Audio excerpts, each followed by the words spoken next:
Je vous invite à vous mettre debout pour débuter notre culte d'adoration.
Je voudrais, au nom de l'église du Tampon, de l'église adventiste du Tampon ce matin, souhaiter la bienvenue.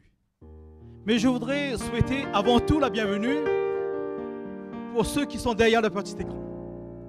Pour les internautes, bienvenue à vous, que vous puissiez, derrière votre petit écran, écouter le message que Dieu a pour vous ce matin. Message d'espérance, message de grâce. Et que vous puissiez, là où vous êtes, si vous avez un besoin particulier, tournez-vous vers le Seigneur. Posez-lui vos supplications, vos requêtes. Mais je voudrais aussi souhaiter la bienvenue à tous ceux qui ce matin viennent des autres églises de La Réunion. Je crois que vous êtes nombreux ce matin et je me réjouis parce que je vois que l'église adventiste est une grande église. Et ce matin, nous parlions d'unité. Je crois que vous êtes venus apporter cette unité dans le service que nous voulons faire monter vers le Seigneur ce matin. Bienvenue à vous tous, de quelques églises que vous veniez. Que le Seigneur vous bénisse et que ce moment que nous allons passer dans l'adoration soit une bénédiction pour notre Seigneur et pour nous-mêmes. Bienvenue aussi à ceux qui peut-être viennent pour la première fois dans une église adventiste. Sentez-vous à l'aise. Si vous voulez suivre le service de culte et que vous n'avez pas de Bible, levez la main et on vous donnera une Bible afin que vous puissiez suivre avec nous. Et à vous aussi, frères et sœurs, bienvenue ce matin à la maison de Dieu. Que nous puissions faire monter vers notre Dieu, créateur du ciel et de la terre, et qui nous invite à l'adoration, l'expression de notre cœur. Que nous puissions être vrais devant notre Seigneur ce matin. Que le Seigneur vous bénisse. Amen.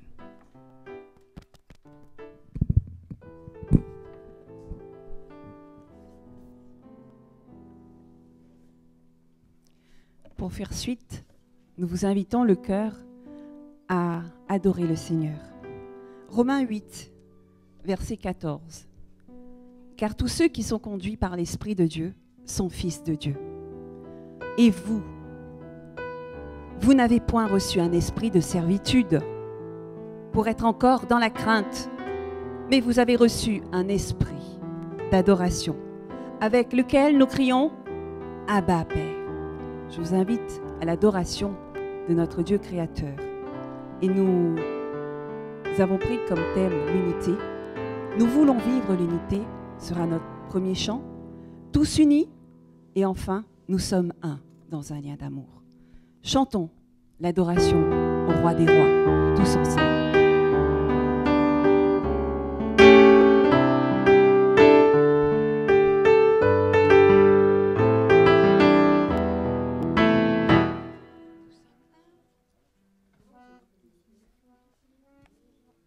Nous voulons vivre l'unité.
Amen.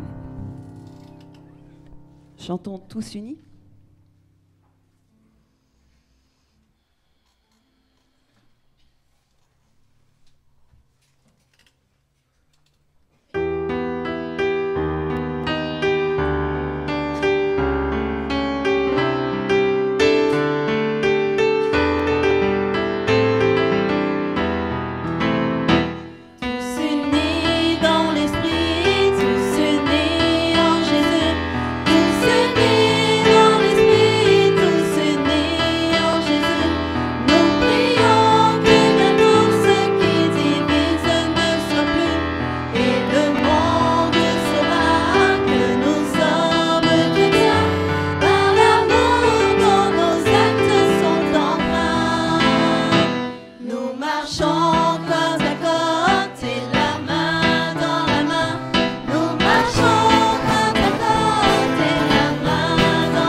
Troisième et dernier chant. Nous voulons. Nous sommes un dans un lien d'amour.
Oui Seigneur, nous voulons invoquer ta présence parce que c'est toi qui peux créer ce lien d'unité entre nous. Et nous avons reçu la bonne nouvelle que c'est par Jésus-Christ que tu t'es réconcilié le monde avec toi-même. Et ta parole nous dit que tu étais pleinement en Christ lorsque tu réconciliais le monde avec toi-même. Merci Seigneur d'écouter ces chants. de louange, ces acclamations, toutes ces paroles que nous voulons prononcer qui viennent de notre cœur. Peut-être que nous avons besoin d'être purifiés par toi, transformés par ta grâce, par le Saint-Esprit. Mais avec nos mots faibles, notre vocabulaire parfois insuffisant, nous venons pour te louer, pour t'adorer. Nous avons aussi reçu la promesse que le Saint-Esprit saura compléter notre culte pour te le rendre agréable. Alors que ton nom soit béni, que ton nom soit exalté. Tu es le Tout-Puissant, le Créateur. Et en ce sabbat, nous voulons reconnaître que c'est toi le Créateur et t'acclamer en tant que tel. Alors règne en nous, transforme nos cœurs, nos pensées, et que toute gloire te revienne au nom de Jésus. Amen.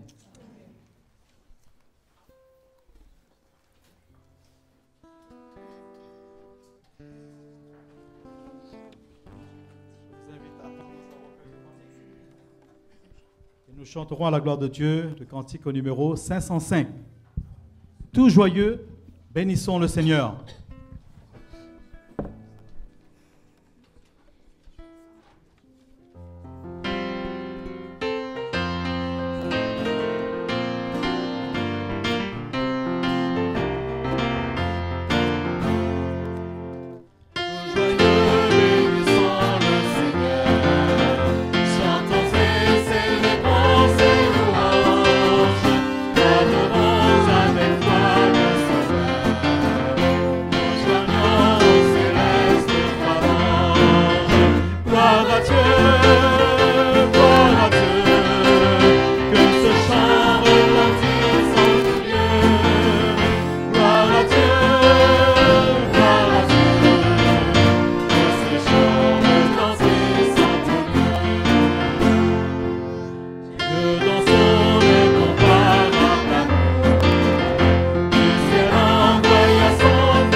Dans la mesure du possible, mettons-nous à genoux.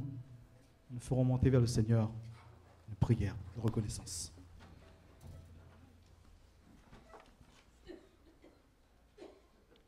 Notre bon Père Céleste,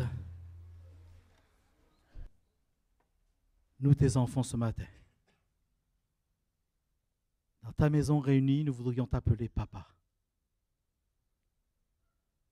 Parce que Seigneur, chaque jour, nous voyons les effets de ta grâce, de tes bontés et de ton amour sur nous.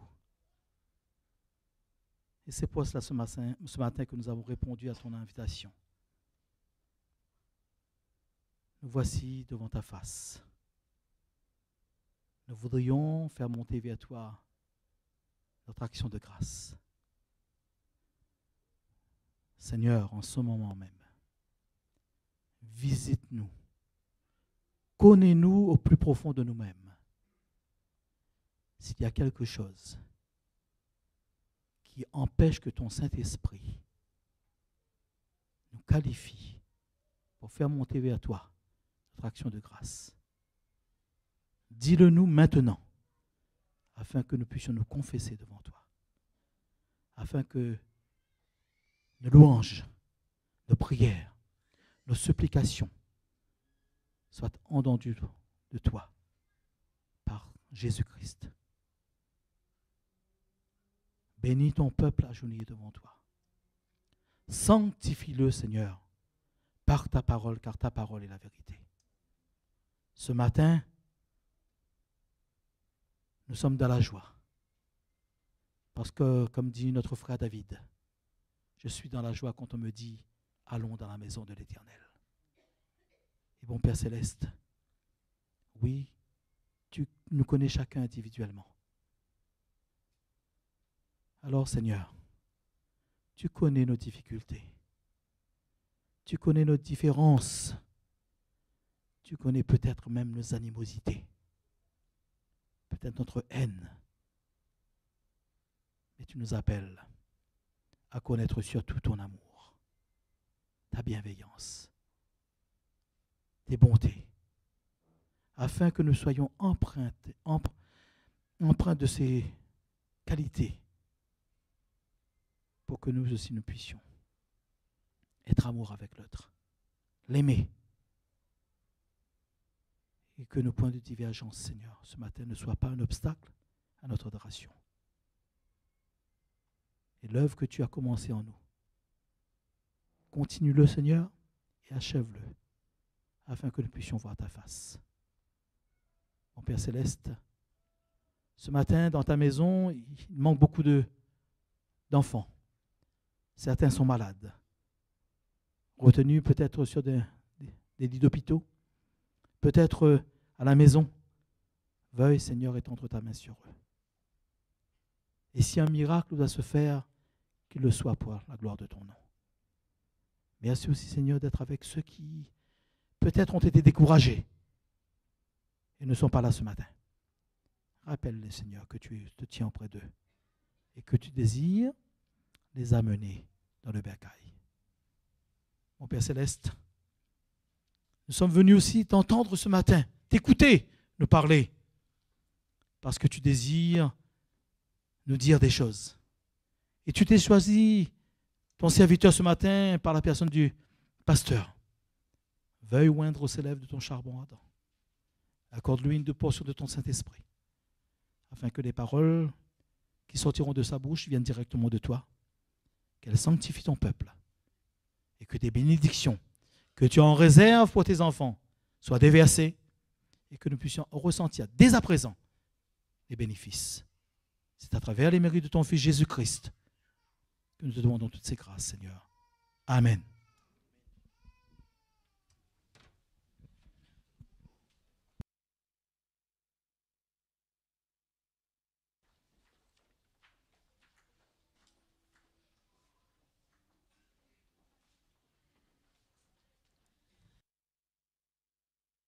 Les rangs pour recueillir les dîmes et les offrandes, et en guise de prière, je vous inviterai par la suite à vous mettre debout et nous chanterons la première strophe du cantique au numéro 21. «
Je vous invite à prendre votre Bible et nous ferons la lecture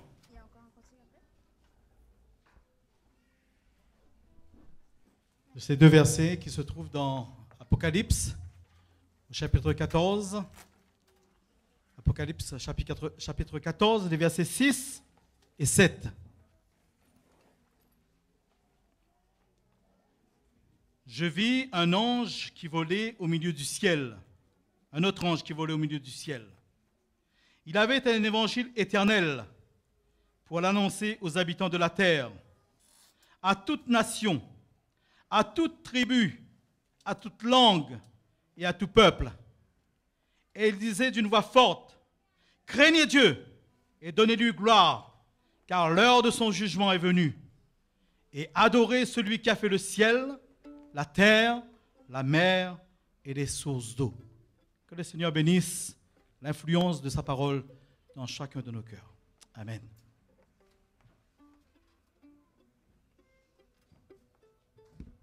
Je vous invite à vous mettre debout et nous chanterons ensemble « Plonge-moi dans ta rivière d'amour ». Une douce prière. Plonge-moi dans ta rivière d'amour.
Il est agréable pour nous d'être ici ce matin pour partager la parole de Dieu.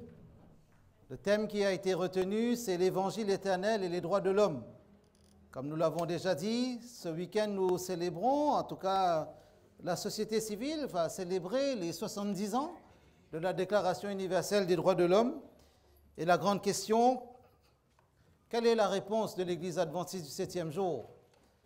A-t-elle quelque chose à dire? Ou bien laisse-t-elle le monde continuer son cheminement, vivre de cycle en cycle, attendre le 71e anniversaire, et puis se dire, bon, on verra bien pour le 72e si Jésus n'est pas venu. Après 2000 ans d'histoire, l'Église chrétienne a-t-elle quelque chose à dire au monde? Ou bien est-ce que c'est le monde qui dit toujours quelque chose à l'Église chrétienne? Pourquoi tout ce parcours, avec tout cet évangile, tout cet héritage biblique, pour laisser le monde dire quelque chose à l'Église? Est-il temps pour les chrétiens du monde entier de se lever pour proclamer quelque chose de bien, de beau, de bon? et qui a une perspective éternelle. Parce que le monde, en somme, le monde bâti pour ici et maintenant, pour le quotidien. À chaque fois qu'il y a une revendication, une manifestation, on veut du jour au lendemain changer les choses. Quelle que soit la couleur que nous portons lorsque nous manifestons, nous exprimons une opinion, une idée, une contradiction, nous voulons que les choses changent immédiatement. Mais après 70 ans, le monde a-t-il changé en bien? Le monde est-il plus paisible? Comment réagit l'Église chrétienne? L'Évangile pourrait-il être cette déclaration universelle des droits de l'homme en 2018? Et parmi tout le christianisme, l'Église adventiste aurait-elle encore quelque chose à dire? Sans prétention, sans orgueil, sans arrogance, sans exclusivité, mais se lever comme une voix forte, forte, puissante, pour dire que Jésus est venu ici-bas au nom, par, pour l'amour de Dieu, parce que Dieu a tant aimé le monde qu'il a donné son Fils unique pour que tous les êtres humains aient droit au salut. C'est probablement là la plus grande déclaration universelle. Pour l'homme. Pour l'homme. Que voulons-nous dire ce matin? Laissons le Saint-Esprit nous guider. Priez avec moi. Seigneur, nous voulons nous mettre à ton écoute ce matin. Pour nous qui sommes ici, dans cette église, au tampon, à l'île de la Réunion, comme pour ceux qui sont derrière un écran et qui vont aussi se connecter sur ta parole. Nous croyons que par le Saint-Esprit, tu nous accueilles tous au pied de ton trône pour nous dire que tu t'es réconcilié avec nous par Jésus. Aide-nous à être sensibles à cela, pour que nous vivions dans la réconciliation, dans l'unité, et autour de ta parole, et autour de la personne de Jésus-Christ. Je veux céder ma voix à ta parole ce matin, pour qu'elle résonne, et qu'elle résonne puissamment pour la gloire de ton Saint-Nom, au nom de Jésus. Amen. Si vous avez votre Bible, retournez avec moi dans Apocalypse chapitre 14, et c'est un chapitre important.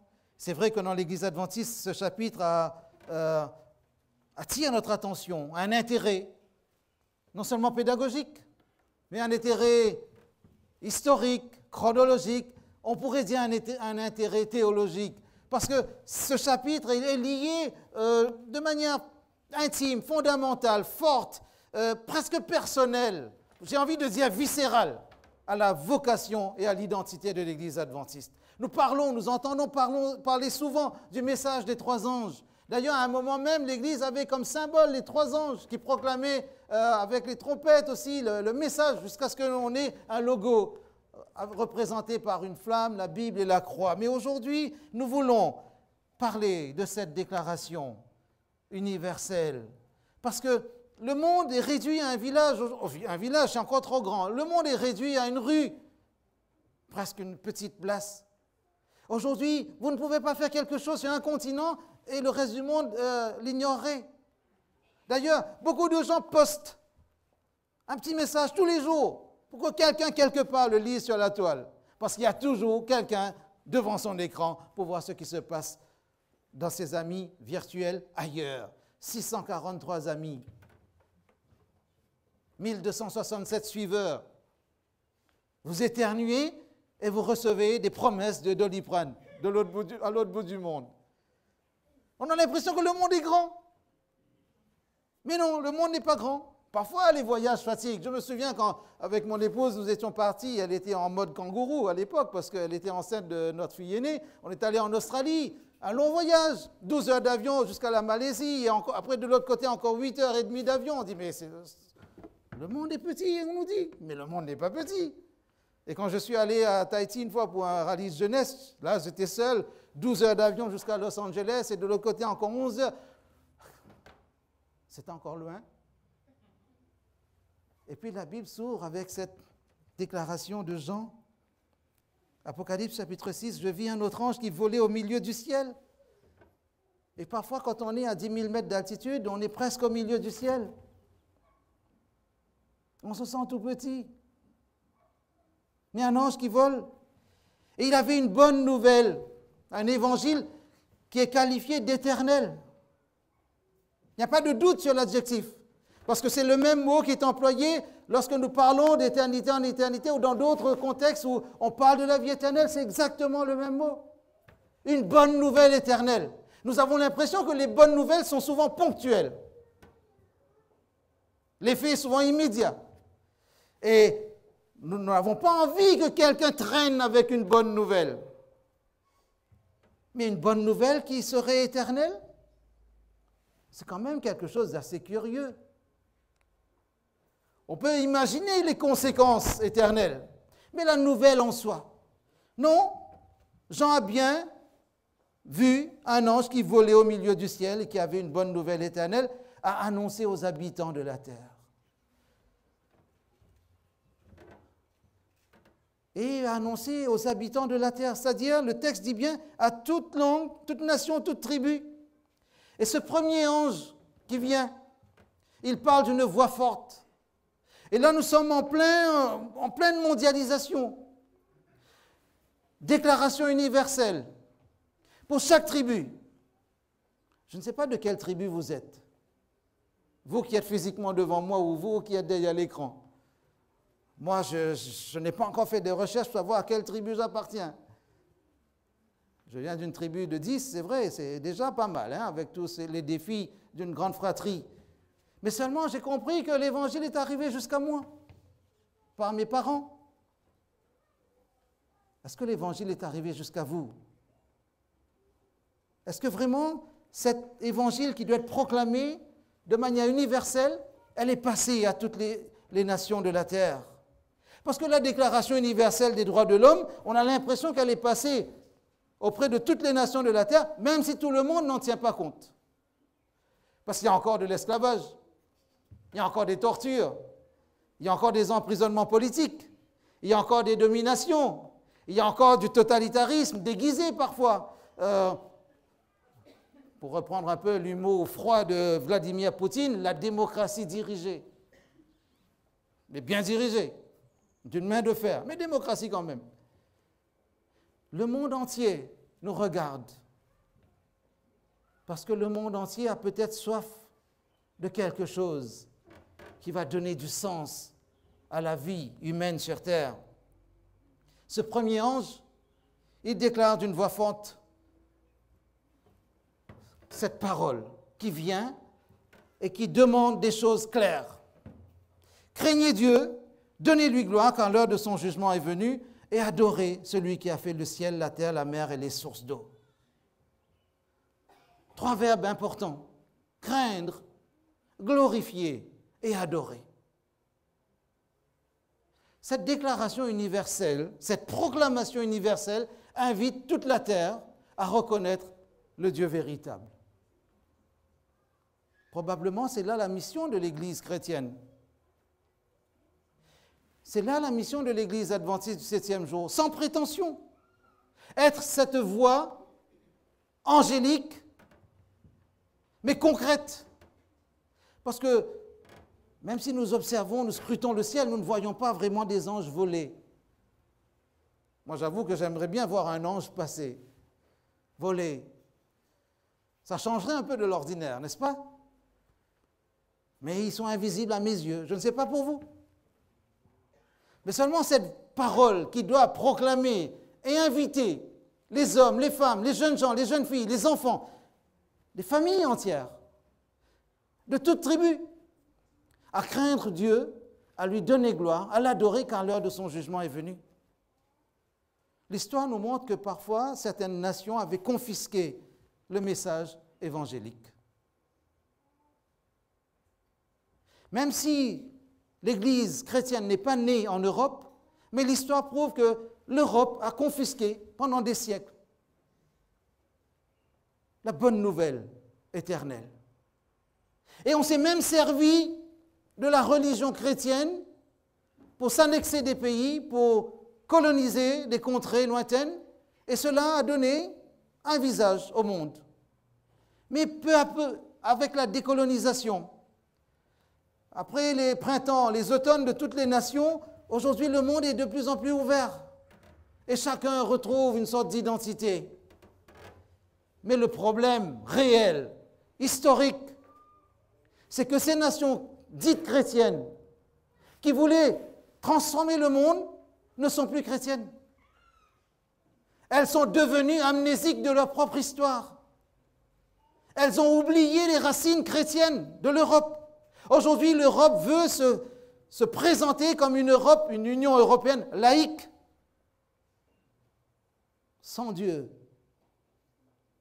ou pas d'a priori, religieuse, parce qu'on a peur. On a peur du droit à une opinion face à un devoir de spiritualité.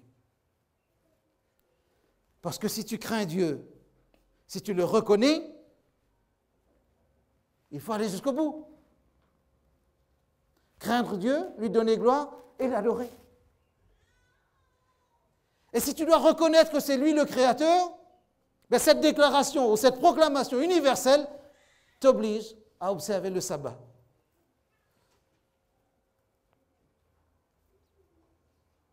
Mais toutes les nations européennes, moins deux, qui aujourd'hui sont en train de revendiquer une sorte de christianisme politique, pour ne pas les citer, je parle de la Pologne et de la Hongrie, qui ont des tendances de plus en plus vers l'extrême droite. Je n'ai pas dit le fascisme, mais l'Europe va être divisée à cause de cela, curieusement. Peut-être géographiquement, nous sommes un peu loin du continent européen, mais nous faisons partie de l'Union européenne ici. Et en regardant ce tableau politico-historique ou sociopolitique, nous nous rendons compte que l'évangile éternel ne résonne plus de la même manière par ceux qui avaient confisqué, mais qui ont oublié d'où ils sont venus. Y a-t-il encore une voix qui va proclamer solennellement, universellement, la bonne nouvelle du salut? Nous pouvons répondre oui à cette question, parce que Dieu a un peuple ici-bas. Et ce peuple doit s'approprier, pas s'accaparer, pas confisquer, mais s'approprier, s'imprégner de ce message pour en faire une déclaration universelle. Craignez Dieu, donnez-lui gloire, car l'heure de son jugement est venue, et adorez celui qui a fait le ciel, la terre, la mer et les sources d'eau. La Bible, dans d'autres passages, comme dans Hébreux, l'Épître aux Hébreux, chapitre 8, verset 1er, nous dit que nous avons un sacrificateur auprès du Père. L'Épître de Jean nous dit que nous avons un avocat. Donc, si nous parlons d'intercesseur, de médiateur, d'avocat, c'est qu'il y a un jugement. Et l'Église adventiste croit que depuis 1844, cette heure de jugement, la phase finale de ce jugement a commencé. Et Jésus remplit solennellement son rôle d'avocat, d'intercesseur devant le Père Tout-Puissant. Pour que vous et moi, pour que ceux qui regardent, ceux qui n'ont pas encore décidé de suivre le Christ, même vous qui êtes ici, qui n'avez pas encore fait alliance avec le Seigneur, vous décidiez de faire valoir vos droits à la rédemption, de faire valoir vos droits au salut. Nous aimons bien revendiquer nos droits, n'est-ce pas? Surtout quand les prix augmentent, surtout quand il y a des changements de politique, surtout quand les lois changent et ne semblent pas arranger certaines régions, et nous faisons appel à nos droits. Qui revendique son droit d'être sauvé? Qui revendique son droit d'être un jour dans le royaume de Dieu? Et c'est le droit le plus inaliénable. Aucun président de République ne pourrait changer ce droit. Aucun ministre, aucun Premier ministre, aucune Union européenne, même l'homme qu'on prétend être l'homme le plus puissant sur la planète ne pourra changer ce droit. Vous avez le droit d'être sauvé parce que Jésus-Christ a gagné ce droit au prix de son sang innocent versé sur la croix du Calvaire. N'est-ce pas une bonne nouvelle? N'est-ce pas une bonne nouvelle d'espérance à proclamer à l'humanité entière? Et ce premier ange le dit avec une voix forte. Donc, l'Église doit aussi le dire avec une voix forte. Mais pour parler d'une voix forte, il faut être convaincu. Quand vous n'êtes pas convaincu, vous êtes sous pression, n'est-ce pas? Stressé. On n'ose pas. Mais quand vous êtes convaincu, vous pouvez y aller les yeux fermés. Peut-être que le monde compte sur quelqu'un pour lui donner une direction. Sinon, le monde continuera à se comporter avec les lois de la jungle. Il y a un ange qui suit. Parce que ce premier ange qui proclame cet évangile éternel est suivi par 2 autres anges. Et nous pouvons croire que ces deux autres anges entrent aussi dans cette dimension universelle. Parce qu'on ne peut pas proclamer un évangile éternel à toutes les nations de la terre et les 2 messages qui vont suivre ne concerneraient plus toutes les nations de la terre. Et il y a une logique de situation ici. Et même sur le plan littéraire, si tout n'est pas dit, il est important de comprendre le sens de ce tableau que Jean, le prophète ultime de la Bible, voit. Suivi, verset 8, un autre ange, un deuxième qui disait, elle est tombée, Babylone la grande, elle qui a fait boire à toutes les nations du vin de la fureur de sa prostitution ou de son infidélité, comme il est dit dans certaines versions. Le deuxième ange dit solennellement que Babylone est tombée. Qu'est-ce Babylone? Babylone, c'est le contraire même de l'Église fidèle. Babylone, c'est la synthèse de toutes les confusions. Babylone, c'est l'esprit de Babel qui revient, c'est-à-dire un monde sans Dieu. Un monde où il y a des lois qui vont essayer de créer un vivre ensemble cohérent, mais sans Dieu. Babylone, c'est essayer de résoudre tous les problèmes sur terre par les hommes pour les hommes.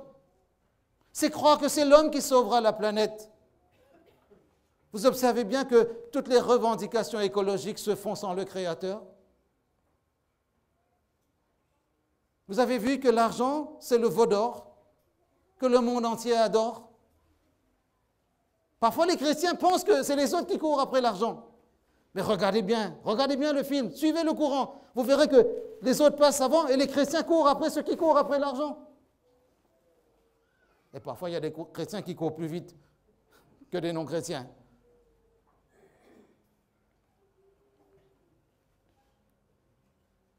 Nous ne sommes pas en train de dire que l'argent, c'est l'ennemi. Je ne dirais pas que l'ennemi de la République, c'est la finance, comme cela a été dit dans une campagne électorale. Nous avons tous besoin d'argent. Mais si l'argent devient l'un des 3 dieux modernes, les 3 dieux modernes, c'est l'argent, le pouvoir et le sexe, et Babylone, c'est tout cela réuni. Et c'est après cela que court le monde.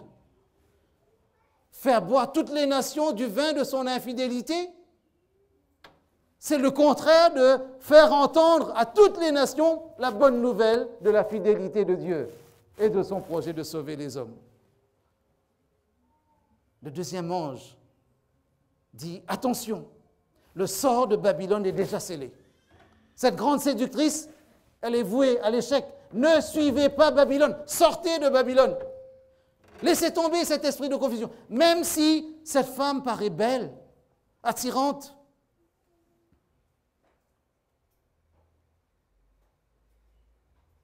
peut-être qu'on pense que toutes les prostituées ne sont pas belles. Certains doivent se maquiller à outrance pour ressembler à quelque chose. Parfois, on peut même ignorer que telle belle femme est une prostituée.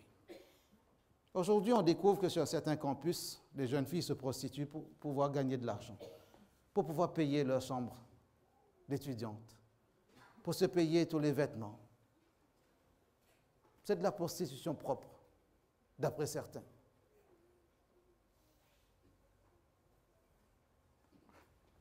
Mais nous ne sommes pas censés vivre dans la suspicion. Nous sommes censés vivre dans la réflexion. Parce que ce vin de l'infidélité, qui est appelé le vin de Babylone, va séduire toutes les nations, c'est-à-dire l'ensemble de la planète va penser que c'est le chemin qu'il faut suivre. Allons-y. Et parce que la plupart des gens le font, nous allons penser, et le chrétien aussi peut être séduit par cet état d'esprit. Ben, si tout le monde le fait, c'est possible, donc c'est bon, donc c'est légal, donc c'est moral. La raison ne se trouve pas toujours dans la majorité. La moralité ne se trouve pas toujours dans la majorité. Beaucoup de parlements votent des lois, il y a des prises de position qui deviennent légales, mais qui ne sont pas conformes à la morale que le Seigneur nous propose dans cet évangile éternel. Et Dieu dit, Babylone est tombée.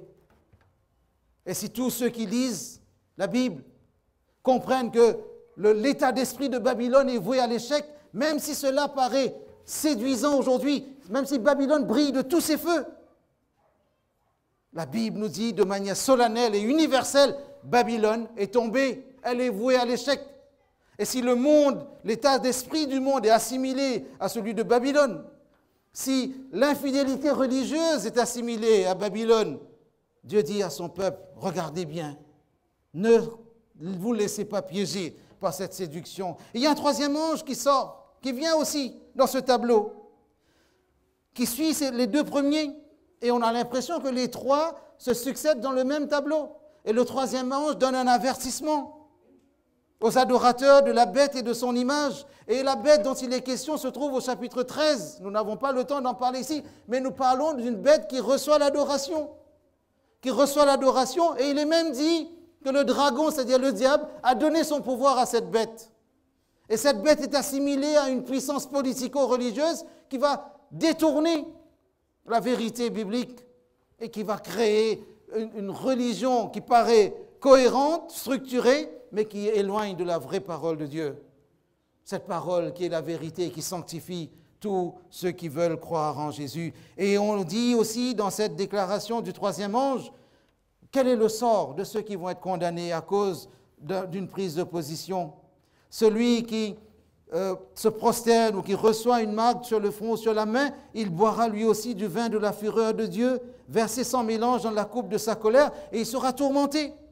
Ensuite, plus bas, la fumée de la tourment monte à tout jamais, pas de repos. En d'autres mots, ceux qui adorent cette bête, son image, ceux qui prennent des pseudo-vérités, et une demi-vérité est déjà un mensonge. Les falsifications de la parole de Dieu, tout cela correspond à ce vin frelaté. Alors certains vont dire, oui, mais un petit verre de vin, ça ne fait pas trop de mal. Un verre, ça va. Deux, c'est peut-être presque trop. Mais trois, là, c'est sûr, trois, non. Et boire un verre chaque jour, ce n'est pas pareil que boire 30 verres un seul jour. Pour dire, on boit beaucoup. Mais le vin de Babylone est un vin qui entre subtilement dans les esprits. L'ivresse ou l'ivrognerie ne commence jamais avec un tonneau. Ça commence toujours avec un premier verre. Je ne parle pas d'expérience, mais j'observe. Le tabagisme ne commence pas avec un gros carton de cigarettes. Le tabagisme commence avec une première bouffée. Je ne parle pas d'expérience, j'observe le monde autour de moi. Spirituellement aussi, la séduction commence par des petits bouts de rien qui paraissent inoffensifs, mais qui sont de vrais poisons et qui à la fin correspondra à l'esprit de Babylone. Dieu dit attention. Alors, quand nous prenons ces trois déclarations, qu'est-ce que nous observons? Cette déclaration universelle des trois anges, on pourrait dire, Dieu cherche l'homme et il veut vous dire, à vous, il veut vous communiquer votre droit d'être sauvé. Le droit d'être sauvé. Votre droit d'être informé. Être sauvé, être informé. Parce que quand Dieu envoie des anges, des messagers, le mot ange veut dire messager, c'est parce qu'il y a un message. Et ce message-là, il est pour vous. Il est pour moi. Parce que Dieu ne veut pas laisser cette planète dans l'ignorance. Parce qu'il a tout donné en son Fils Jésus pour que cette planète ait un avenir. Non, contrairement à ce que nous disent les scientifiques, le soleil ne s'éteindra pas et la terre tombera dans l'obscurité et puis cette planète va disparaître. J'ai une bonne nouvelle pour vous ce matin. L'humanité survivra. Mais l'humanité ne survivra pas grâce aux scientifiques. Même à ceux qui sont les tenants de ce qu'on appelle le transhumanisme aujourd'hui. Essayez de mélanger un peu, j'allais dire, d'informatique à l'humanité pour améliorer l'évolution, dans le sens que maintenant on peut mettre avec la nanotechnologie, c'est-à-dire la technologie miniature, mettre des petites cellules dans l'homme pour aller dans ses artères, dans son cerveau, parce que si l'homme a évolué, maintenant c'est l'homme qui va choisir la manière dont il va évoluer. mi-homme, mi-robot, pour avoir des hommes améliorés. Non, ça c'est l'humain sans Dieu qui le dit. Ça c'est l'esprit de Babel. Allons, faisons-nous un nom célèbre par-dessus toute la terre. Mais la bonne nouvelle proclamée par les anges, ces 3 anges disent, c'est Dieu qui est le souverain. Et c'est Dieu qui donne un avenir, parce que seul celui qui est capable de donner la vie par la création peut redonner la vie par la recréation. Dieu peut nous sauver du péché, des condamnations, de la conséquence définitive du péché, c'est-à-dire par la mort éternelle. Mais Dieu veut nous arracher de cela. Et vous avez le droit de recevoir cette bonne nouvelle. Et il ne faut pas 70 ans pour en être convaincu. En 1 minute, le Saint-Esprit peut vous dire que vous êtes sauvés en Jésus-Christ. Et c'est la plus belle déclaration qui est résonnée sur cette planète. Votre droit d'être sauvé, mais notez aussi votre devoir d'écouter les enseignements de la parole de Dieu. Votre devoir de craindre, de glorifier et d'adorer.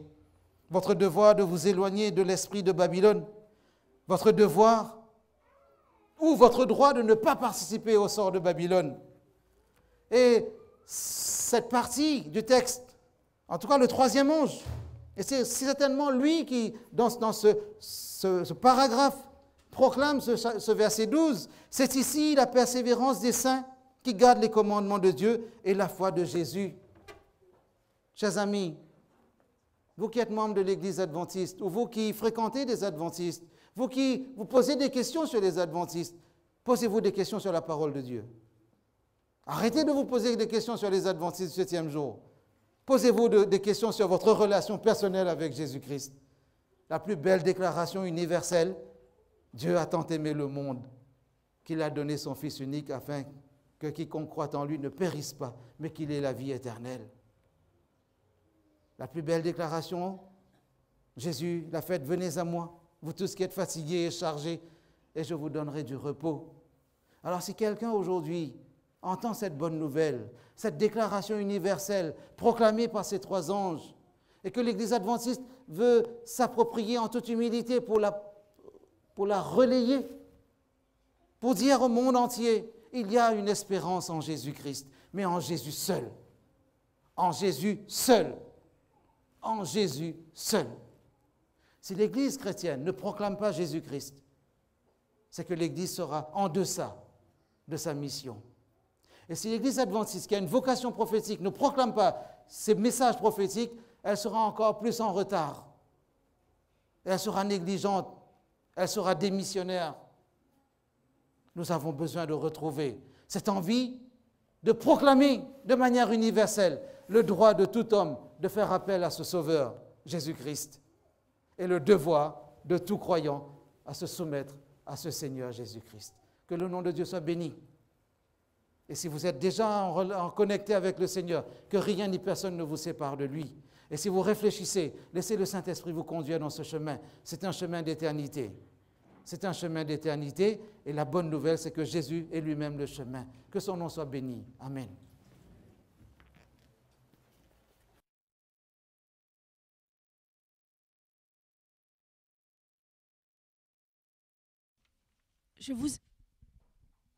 Je vous invite à vous mettre debout et nous prendrons le cantique 350.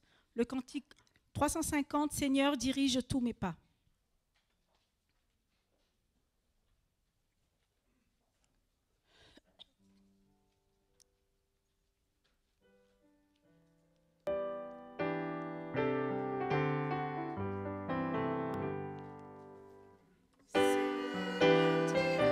Seigneur,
Notre Dieu, notre Père, nous te glorifions, nous te louons.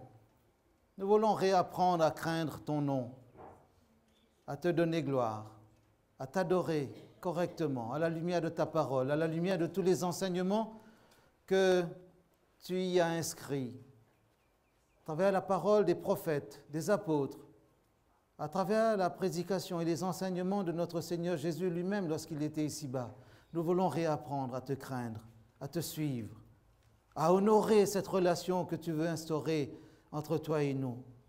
Seigneur, nous voulons te demander pardon si parfois nous avons négligé cette parole.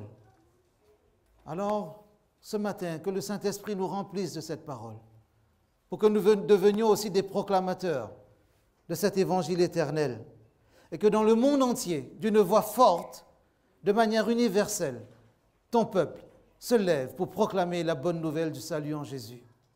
Que ton peuple se lève pour dire que le monde sera jugé, que le péché sera jugé, que ce monde qui ne veut pas t'écouter sera jugé et qu'il est condamné à l'échec.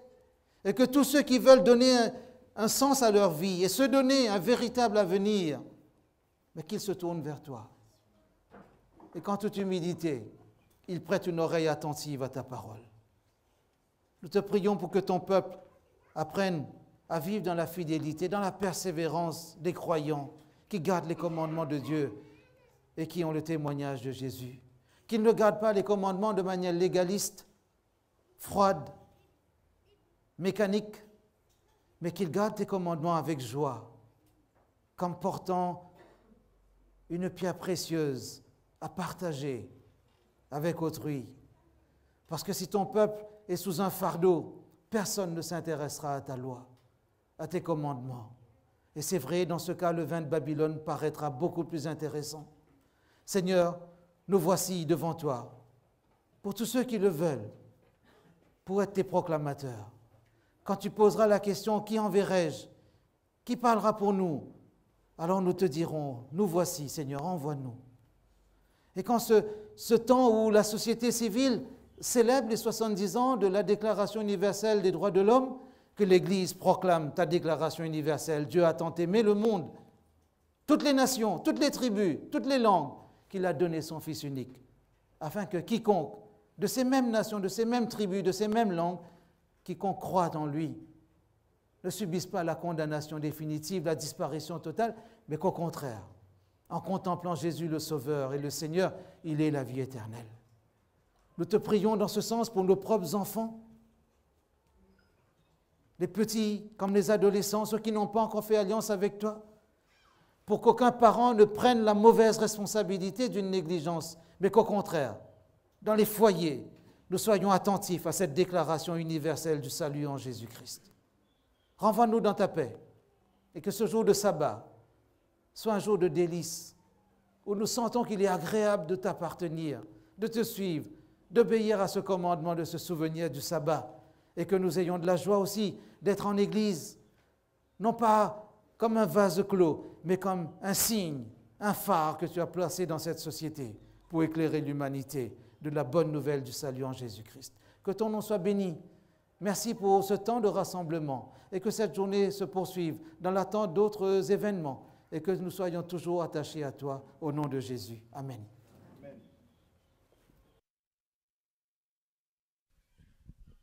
Que la grâce et la paix du Seigneur